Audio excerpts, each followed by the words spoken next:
नमस्कार। PSC first year की botany की ऑनलाइन क्लासेज में पिछले वीडियो के अंदर हमने एजोला के अंदर फीमेल गैमेटोफाइट के डेवलपमेंट के बारे में तथा इसके अलावा हमने उसके अंदर एम्ब्रियो डेवलपमेंट के बारे में पढ़ा था। आज के इस वीडियो के अंदर हम यूनिट थर्ड का जो लास्ट टॉपिक है टेरिडोफाइट के अंदर विषम बीजाणुता के बारे में पढ़ेंगे, या हेटेरोस्पोरी इन टेरिडोफाइट, यानी कि विषम बीजाणुता क्या होती हैं।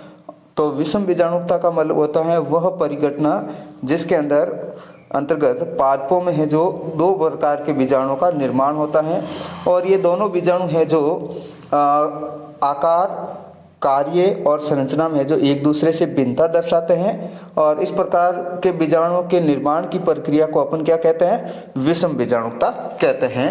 तो जो टेरिडोफाइट्स प्लांट्स होते हैं वो उनके पादप होते हैं, उनमें है जो बीजाणुओं के द्वारा जनन होता है। किसके द्वारा होता है? स्पोर्स के द्वारा उनके अंदर रिप्रोडक्शन होता है। तो इनका निर्माण है जो किसके अंदर होता है, बीजाणु धानियों में होता है। और जो टेरिडोफाइट्स के अधिकांश प्लांट होते हैं वो सम बीजाणुक होते हैं, अर्थात होमोस्पोरस होते हैं, यानी कि उसके अंदर एक ही प्रकार के बीजाणु जो बनते हैं और एक ही प्रकार की बीजाणु धानियां उनमें है जो पाई जाती हैं। और इस प्रकार की जातियां क्या कहलाती हैं, सम बीजाणुक कहलाती हैं। और इस स्थिति को अपन क्या बोलते हैं, सम बीजाणुकता या होमोस्पोरी कहते हैं। परंतु टेरिडोफाइट्स की कुछ जातियां हैं जो कुछ जातियों में पादप हैं जो आकारिकी व कार्यकी रूप से दो भिन्न प्रकार के बीजाणु पाए जाते हैं, और इस प्रकार की जातियां क्या कहलाती हैं, विषम बीजाणुक या हेटेरोस्पोरस कहलाती हैं। और इस स्थिति को अपन क्या बोलते हैं, विषम बीजाणुता या हेटेरोस्पोरी कहते हैं। छोटे अमाप के बीजाणु लघु बीजाणु कहलाते हैं, और इनका निर्माण है जो लघु बीजाणु दानियों में होता है, जबकि बड़े अमाप के बीजाणु गुरु बीजाणु कहलाते हैं, और इनका निर्माण किसके अंदर होता है, गुरु बीजाणु दानियों में होता है। लघु बीजाणु अंकुरित होकर नर युग्मकोद्भिद का निर्माण करते हैं, और इसके ऊपर है जो पुदानियां उत्पन्न होती हैं, जबकि गुरु बीजाणु अंकुरित होकर स्त्री युग्मकोद्भिद या मादा युग्मकोद्भिद का फॉर्मेशन करता है, और इसके ऊपर है जो किसका फॉर्मेशन होता है, स्त्री दानियों का या आर्चिगोनिया का डेवलपमेंट होता है। तो इस प्रकार एक ही पौधे में दो भिन्न अमाप संरचना व कार्य में तो इस प्रकार एक ही पौधे में दो भिन्न अमाप संरचना तथा कार्य वाले बीजाणुओं के बनने की प्रक्रिया क्या कहलाती है, विषम बीजाणुता या हेटेरोस्पोरी कहलाती है। विषम बीजाणुता है जो टेरिडोफाइट के 9 वंशों में पाई जाती है। कितने वंश में? 9 वंश में। सिलेजिनेला, आइसोइटीज, स्टाइलाइटीज, मार्सिलिया, पिलुलेरिया, रेग्नेलिडियम, साल्विनिया, एजोला और प्लेटिजोमा, इनके अंदर ही है जो विषम बीजाणुता पाई जाती है। इसका मतलब इनके अंदर है जो दो प्रकार के बीजाणुओं का निर्माण होता है, लघु बीजाणु और गुरु बीजाणु का निर्माण होता है, और ये दोनों प्रकार के बीजाणु है जो क्रमशः लघु बीजाणु दानियों और गुरु बीजाणु दानियों में बनते हैं। नेक्स्ट अपन पढ़ते हैं विषम बीजाणुता का उद्भव या ओरिजिन ऑफ हेटेरोस्पोरी, यानी कि टेरिडोफाइट्स के अंदर विषम बीजाणुता का उद्भव कैसे हुआ। तो विषम बीजाणुता का उद्भव है जो बीजाणु दानियों में बीजाणुओं की संख्या में कमी से हुआ। किसके कारण हुआ? बीजाणुओं की संख्या में कमी हो जाती है, उसके कारण है जो किसका फॉर्मेशन होता है, विषम बीजाणुता का फॉर्मेशन होता है। तो बीजाणु दानी में जब सभी बीजाणु क्रियाशील होते हैं तो उनमें भोजन के लिए प्रतिस्पर्धा होती है, और जिसके कारण वे बीजाणु क्या करते हैं, अमाप में छोटे रह जाते हैं, और इस प्रकार के बीजाणुओं को अपन क्या कहते हैं, लघु बीजाणु या माइक्रोस्पोर कहते हैं।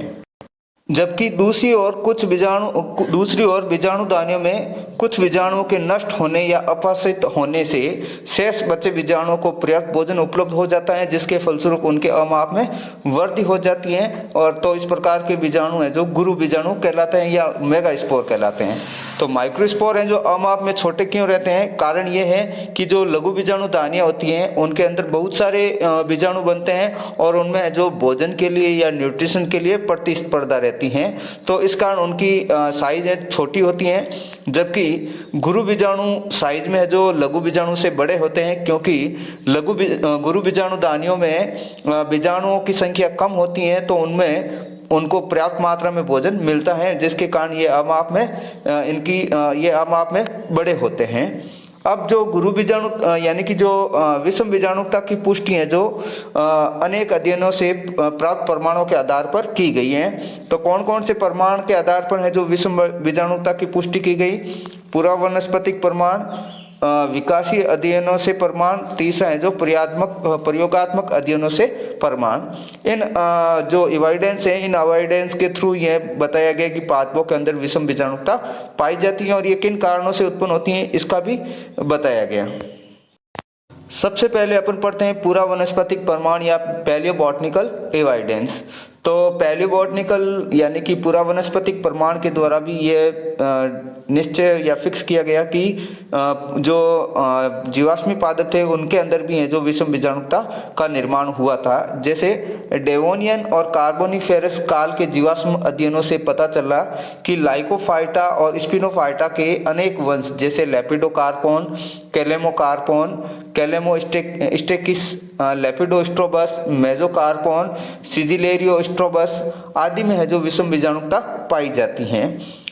फिर विलियमसन और स्कॉट दो साइंटिस्ट थे। इनके अनुसार कैलेमोस्टेकिस की दो जातियां कैलेमोस्टिकस बिनियाना और कैलेमोस्टिकस कैसियाना में है जो विषम बीजाणुता की प्रारंभिक अवस्थाएं पाई गई। कैलेमोस्टिकस विनियाना की अधिकांश जो बीजाणुदानियां थी वो एक समान थी, परंतु कुछ बीजाणुदानियों में बीजाणुओं के अमाप में असमानता पाई गई।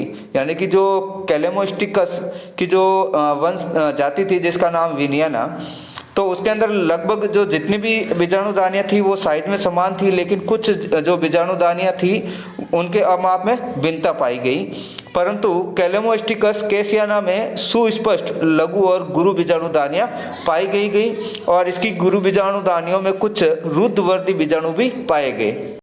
तो कैलेमोस्टिकस जो विनियाना था उसके अंदर तो अधिकांश बीजाणुदानियां कैसी थी, समान आकार की थी, लेकिन कैलेमोस्टिकस कैसियाना के अंदर है जो बीजाणुदानियां थी वो लघु बीजाणुदानियां और गुरु बीजाणुदानियां है जो सुस्पष्ट पाई जाती थी और इसकी गुरु बीजाणुदानियों में कुछ रुद्धवर्ती या एबॉर्टेड स्पोर भी पाए गए। रुद्धवर्ती का मतलब होता है ऐसे स्पोर जिनकी वृद्धि रुकी हुई होती हैं। इसी प्रकार के रुद्धवर्ती बीजाणु लेपिडोकार्पोन व कैलेमोकार्पन की कुछ जातियों में भी पाए गए, यानी कि जिनकी वृद्धि रुकी हुई होती है। इस प्रकार के बीजाणु कैलेमोस्टिकस के अलावा किस किस के अंदर पाए गए थे, लेपिडोकार्पोन और कैलेमोकार्पोन की जातियों के अंदर भी पाए गए। इन दोनों वंशों की परिपक्व गुरु बीजाणुदानियों में केवल एक ही गुरु बीजाणु पाया गया, बाकी जितने भी जो बीजाणु थे वो सभी रुद्धवर्ती के थे। परंतु स्टेरोप्टेरिस की गुरु बीजाणुदानियों में 2 गुरु बीजाणु तथा 2 रुद्धवर्ती बीजाणु उपस्थित थे। इसके अलावा स्टोक के अनुसार विषम बीजाणुता का उद्भव बीजाणुदानियों में कुछ बीजाणुओं के रुद्धवर्ती तथा शेष बीजाणुओं के अच्छे पोषण के कारण आकार में वृद्धि होने से हुई है। तो स्टोक ने क्या बताया कि जो जीवाश्मी पादप थे उनकी बीजाणुदानियों में भी जो 2 प्रकार के बीजाणु बने हुए थे, एक बीजाणु जो आमाप में बड़े थे और दूसरे प्रकार के बीजाणु जिनकी वृद्धि रुकी हुई थी।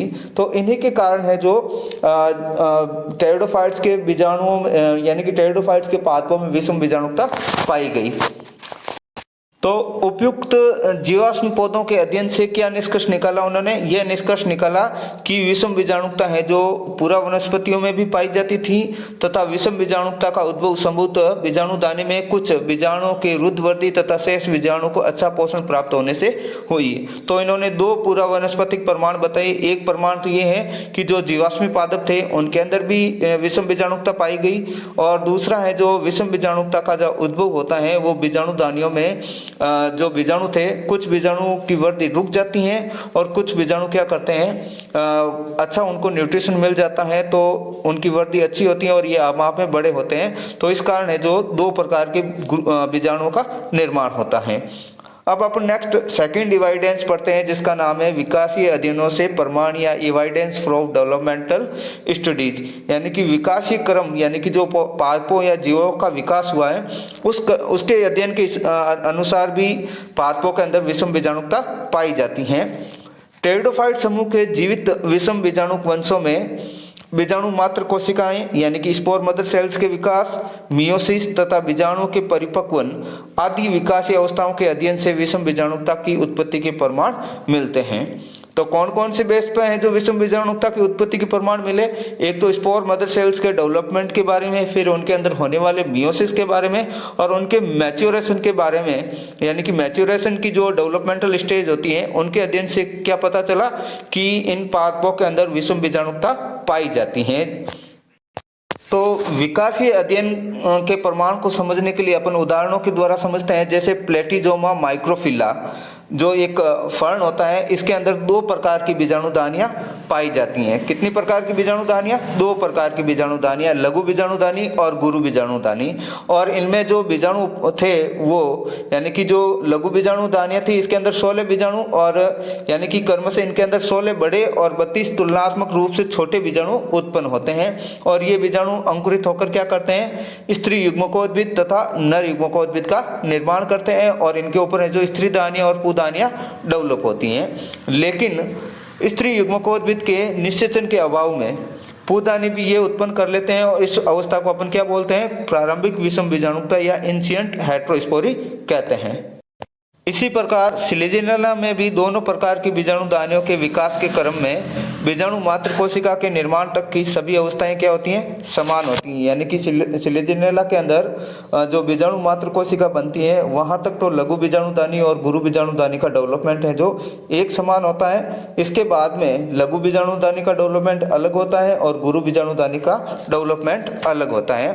यानी कि लघु बीजाणुदानी में जो सभी स्पोर मदर सेल्स होती हैं उनके अंदर मियोसिस होता है, जिसके फलस्वरूप बहुत सारे माइक्रोस्पोर बनते हैं। लेकिन जो गुरु बीजाणुदानी होती हैं उसमें एक ही स्पोर मदर सेल्स एक्टिव रहती हैं, बाकी सारी मदर सेल्स क्या करती हैं? डीजनरेट हो जाती हैं, और केवल जीवित एक एकल बीजाणु मात्र कोशिका के अर्धसूत्रण से 4 गुरु बीजाणुओं का निर्माण होता है। इस अवस्था में लघु व गुरु बीजाणुदानी में इनको विभेद किया जा सकता है। कहने का मतलब हो गया कि जो लघु बीजाणुदानी होती है उसके अंदर उनका डेवलपमेंट है, जो उनके अंदर क्या होता है कि जो जितनी भी स्पोर मदर सेल्स होती हैं वो सारी की सारी एक्टिव होती हैं, और प्रत्येक स्पोर मदर सेल्स के अंदर क्या होता है? मियोसिस होता है। तो हैप्लॉइड माइक्रोस्पोर का फॉर्मेशन होता है जो आकार में छोटे होते हैं, जबकि गुरु बीजाणुदानी के अंदर जो बीजाणु मात्र कोशिका या स्पोर मदर सेल्स होती हैं उनमें से केवल एक स्पोर मदर सेल्स हैं जो एक्टिव होती हैं, बाकी सारी की सारी स्पोर मदर सेल्स हैं जो डीजनरेट हो जाती हैं। जो एक्टिव स्पोर मदर सेल्स होती हैं या जो फंक्शनल स्पोर मदर सेल्स होती है उसके अंदर मियोसिस होता है, तो 4 हैप्लॉइड मेगास्पोर का फॉर्मेशन होता है। तो इस तरह से अपन सिलेजिनेला के अंदर बता सकते हैं कि ये लघु बीजाणुदानी है और ये गुरु बीजाणुदानी है। इसके अलावा एक सिलेजिनेला की स्पीसीज है जिसका नाम है सिलेजिनेला एरिथ्रोपस की प्रत्येक गुरु बीजाणुदानी में केवल एक क्रियाशील गुरु बीजाणु पाया जाता है। इसके अतिरिक्त सिलेजिनेला की कुछ अन्य जातियों की लघु बीजाणुदानियों में सामान्य छोटे आकार के लघु बीजाणुओं के अतिरिक्त कुछ बड़े आकार के लघु बीजाणु भी पाए जाते हैं। रसीद के अनुसार लघु बीजाणुदानियों में इस प्रकार के बड़े बीजाणु की उपस्थिति किसको दर्शाती है? विषम बीजाणुता के उद्भव की प्रारंभिक दशा को दर्शाती हैं। मार्सिलिया में लघु बीजाणुदानियों व गुरु बीजाणुदानियों का विकास बीजाणु मात्र कोशिकाओं के अर्धसूत्रण यानी कि मियोसिस तक एक समान होता है, और जिसके फलस्वरूप कितने स्पोर्स बनते हैं? 64 स्पोर्स बनते हैं। लघु बीजाणुदानियों में जो सभी स्पोर्स होते हैं वो सक्रिय रहते हैं, लेकिन गुरु बीजाणुदानियों में क्या होता है? एक स्पोर सक्रिय रहता है, बाकी सारे के सारे स्पोर्स हैं जो क्या करते हैं? डीजनरेट हो जाते हैं। तो इस तरह से अपन इन उपयुक्त उदाहरणों से स्पष्ट कर सकते हैं कि बीजाणु मात्र कोशिकाओं या बीजाणुओं की संख्या में कमी से है जो विषम बीजाणुता या हेटेरोस्पोरी डेवलप होती हैं। आज की वीडियो में इतना ही। नेक्स्ट वीडियो के अंदर हम पढ़ेंगे प्रयोगात्मक प्रमाण, विषम बीजाणुता के प्रयोगात्मक प्रमाण, इसके अलावा विषम बीजाणुता का महत्व पढ़ेंगे, और इसके अलावा सीड हैबिटेट या सीड स्वभाव के बारे में पढ़ेंगे।